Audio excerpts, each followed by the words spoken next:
और आगे बढ़ेंगे बात बिहार की। बिहार से बड़ी खबर सामने आ रही है। बगहा में सिलेंडर ब्लास्ट हुआ है, 4 घर जलकर राख हो गए हैं। चाय बनाते समय ये धमाका हुआ, मची अफरा तफरी और आग की चपेट में कई परिवार आ गए हैं। लाखों की संपत्ति जलकर खाक हो गई है।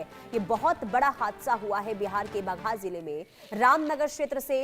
ये बहुत बड़ी खबर, जहां गैस सिलेंडर ब्लास्ट हुआ और इसके बाद भीषण आग लग गई। 4 घर इस आग की चपेट में आए। तस्वीर भयावह है। पंचायत घटना जो है ये भावल पंचायत के बड़का फुलगरिया गांव की है और बताया ये जा रहा है कि शनिवार तड़के घर में चाय बनाते समय अचानक से गैस सिलेंडर में विस्फोट हुआ। धमाका इतना तेज था कि देखते ही देखते आग आसपास के घरों तक फैल गई। आग की चपेट में आने से बसीर आलम, जुवैदा खातून, अफीना खातून और नासिर आलम के घर पूरी तरीके से आग पहुंची और सब कुछ जलकर खाक हो गया। घरों में रखा अनाज, कपड़े और अन्य जरूरी सामान भी आग में नष्ट हो गए। स्थानीय लोग और प्रशासन की मदद से घंटों की मशक्कत के बाद आग पर काबू तो पाया गया, लेकिन तब तक सब कुछ जलकर खाक हो चुका था। एक तस्वीर दहशत फैला देने वाली है, डरा देने वाली तस्वीर सामने आई है बिहार के बगहा से। सुबह का समय था, चाय बताया जा रहा है कि घर में बन रहा था, लेकिन अचानक से गैस सिलेंडर में ब्लास्ट होता है, आग लगती है और आग फैलती चली गई और 4 घरों तक इस आग का रौद्र रूप देखने को मिला। आग की लपटें इतनी भयावह थी, इतनी भीषण थी कि आग पर काबू पाने में घंटों का समय लग गया। रितेश मिश्रा संवाददाता तमाम जानकारी के साथ जुड़ चुके हैं। रितेश, डरा देने वाली तस्वीर बिहार के बगहा से सामने आई है। अपडेट तो सबसे पहले बताइए, अभी क्या हालात है और आग लगी आखिर कैसे?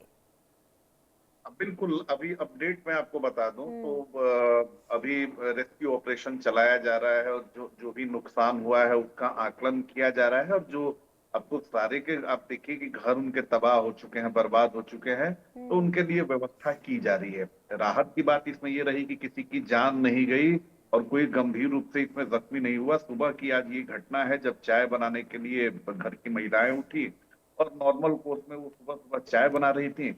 अचानक पता नहीं क्या हुआ कि सिलेंडर में ब्लास्ट हो गया और ब्लास्ट इतना हेवी था, इंटेंसिटी उसकी इतनी ज्यादा थी कि एक घर छोड़ दीजिए, जो बगल के 3-4 घर थे, तीनों 4 घर उसकी चपेट में आ गए और बुरी तरीके से तबाह और बर्बाद हो गए। एकदम अब सिर्फ अवशेष वहां बचा हुआ है, जलकर पूरी तरीके से ये चारों घर जो हैं वो खाक हो गए। ब्लास्ट इतना ज्यादा था कि पूरा घर जो है वो गिर गया। वहां पर ईंट बिखर गए, पत्थर बिखर गए, कैसे भी करके लोगों की जान बची। और फिर उसके बाद पुलिस की टीम वहां पर पहुंची, इसके अलावा ऑयल कंपनी की टीम भी पहुंची और जांच की जा रही कि आखिर हादसे की वजह क्या है, क्यों ये हादसा हो गया है, क्या इसके पीछे की वजह है, कैसे ये हादसा हुआ है। ये जानकारी इकट्ठा की जा रही है और उसी के अनुसार फिर अब इन्हें राहत और मुआवजा मिलेगा। हालांकि मुआवजा का ऐलान तो जिला प्रशासन ने कर दिया है, लेकिन जांच की जा रही है कि आखिर हादसे की असल वजह क्या रही है। लेकिन देखिए, कई बार होता है कि लापरवाही की वजह से भी इस तरह के हादसे हो जाते हैं। गैस सिलेंडर के आसपास ज्वलनशील सामग्री रख दी जाती है। गांव में अक्सर ये होता है, गैस सिलेंडर के ऊपर कुछ रख दिया जाता है। हम गांव छोड़ दीजिए, शहरों में भी हम कभी भी ये पता लगाने की कोशिश नहीं करते कि जो सिलेंडर हम ले रहे हैं क्या वो सही है, वो एक्सपायर तो नहीं है, उसका टेन्योर कितना है, लाइफ कितनी बची हुई है। ये गांव छोड़ दीजिए, ये शहर के लोग भी इसे पता करने की जरूरत नहीं समझते हैं। और यही कारण होता है कि इस तरह के हादसे हो जाते हैं। कई बार गैस लीक होते रहता है लेकिन लोग लापरवाह बने रहते हैं। तो गैस सिलेंडर को लेकर कई सारे नियम बनाए गए हैं, कई सारे एसओपी हैं, लेकिन उसे लोग फुलफिल नहीं करते हैं और यही कारण है कि इस तरह के हादसे होते हैं और लोगों की असमय जान जाती है। लेकिन राहत की बात इसमें ये रही कि किसी की जान नहीं गई। जी बिल्कुल। देखिए, ये तो बहुत राहत की खबर है रितेश, क्योंकि ये जो तस्वीर हम दिखा रहे हैं ये सोचिए बहुत ज्यादा भयावह तस्वीर है। अगर कोई भी इसकी चपेट में आता तो बचता नहीं।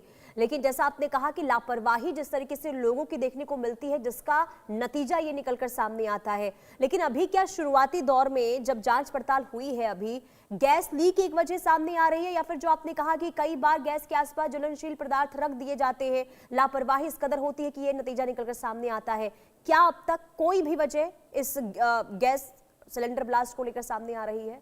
अभी जो टीम है ऑयल एजेंसी की वो पता कर रही है कि क्या वजह है, क्योंकि सब तो जल के राख हो चुका है, लेकिन एविडेंसेस के थ्रू वो पता लगाने की कोशिश में लगी हुई है। देखिए कई बार तो ये भी होता है कि जो गैस का जो पाइप होता है, जो सिलेंडर और चूल्हा के बीच जिसे लगाया जाता है, वो पूरी तरीके से खराब हो जाता है, वो मुड़ जाता है, वो कड़ा हो जाता है, लेकिन लोग उसे चलाते रहते हैं। तो कई बार तो हादसे की वजह ये जो पाइप होते हैं वो बनते हैं, जो गैस का जो नॉब होता है वो बनता है, लेकिन लोग लापरवाही करते हैं। हालांकि अभी टीम जो है वो पता कर रही है कि आखिर हादसे की वजह क्या है, और उसके बाद ही हम किसी निष्कर्ष पर निकल पाएंगे और बता सकेंगे कि हादसे की वजह क्या है। फिलहाल जो प्रशासन की जिम्मेदारी और कोशिश है कि ये जो भी चार घर तबाह और बर्बाद हुए हैं, इन लोगों को राहत और मुआवजा दिया जाए और इन्हें राहत पहुंचाई जाए। जी। और नुकसान को लेकर क्या आकलन किया गया है रितेश अब तक? नुकसान को लेकर आकलन किया जा रहा है। चारों घर के जो लोग हैं उनसे मांगा गया है कि लगभग कितने की संपत्ति का नुकसान हुआ है, आप इसकी जानकारी दें, और उसी अनुसार फिर प्रशासन जो है वो राहत मुआवजा इन लोगों को देगा। और सबसे बड़ी बात है कि तय किया गया है कि किस अगलगी में कितना किसको मुआवजा देना है, बाढ़ में कितना मुआवजा देना है, उसी अनुसार मुआवजा देना पड़ेगा। सबसे बड़ी बात है कि गांव में भले ही फायर ब्रिगेड अब हर जगह मौजूद है, लेकिन गांव में अभी भी स्थिति ये है कि आप फोन करते रह जाइए, तो फायर ब्रिगेड की टीम अगर पहले पहुंची रहती तो आप देखिए कि इतना बड़ा नुकसान नहीं हुआ रहता। तो सभी बातों का आकलन किया जा रहा है और उसी आकलन के अनुसार अब आगे की कार्रवाई की जाएगी। जी। और यही सवाल मैं आपसे रितेश करने वाली थी, क्योंकि जो 4 घर तक जो आप जानकारी दे रहे हैं कि आग ये पहुंची है, क्या फायर ब्रिगेड की टीम को समय रहते पहुंचने में देरी हुई है, जिस वजह से आग का फैलाव इतना ज्यादा देखने को मिला?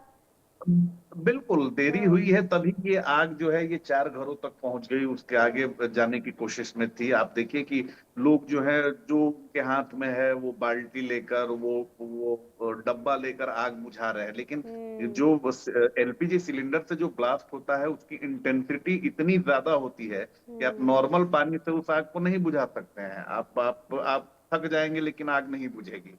तो फायर ब्रिगेड की टीम, जाहिर यानी सी कह बात है सकते हैं कि हर स्तर से लापरवाही हुई है, जिसका नतीजा जी ये स्क्रीन पर हम देख पा रहे हैं। बहुत शुक्रिया जी। रितेश तमाम जानकारी देने के लिए। रुकते हैं, आगे बढ़ते हैं अब, और खबर आंध्र प्रदेश से है। आंध्र प्रदेश और